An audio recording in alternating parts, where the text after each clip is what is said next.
Bit of a follow-up to my last video, this process of crossing the threshold and entering into a new jurisdiction in which different cosmic laws protect you and guide you, also known as salvation, but the real one, not the nonsense belief-based one.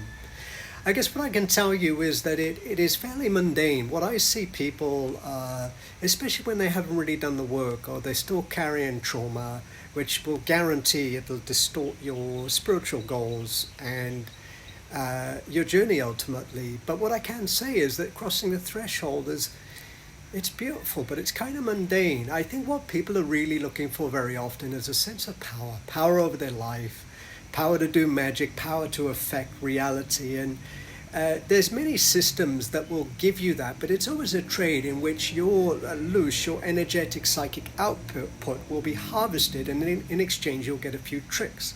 People imagine the trickery or the illusions 3D, but I would dare say that beyond the physical is also a matrix. It's also a system of counterfeiting. And that's why I use the word mundane. And I think there's reference in some of the Taoist texts and even the Buddhist texts to this, that it is quite mundane, but it's quite beautiful. And what is the thing that gives me the greatest joy after the work that I've done and being sufficiently enabled to cross this threshold? It's being a rock. Am I perfect? No, but it's being able to be resilient no matter what's thrown at me. That is the greatest gift in the universe. And I know the Bible does reference this a bit, and it might seem mundane. I got no tricks. I do have a sense, but the divine parent's grace is sufficient for me. And I warn people who are really, there's a lot of people who are not deep down really seeking the truth with all their heart, mind and soul.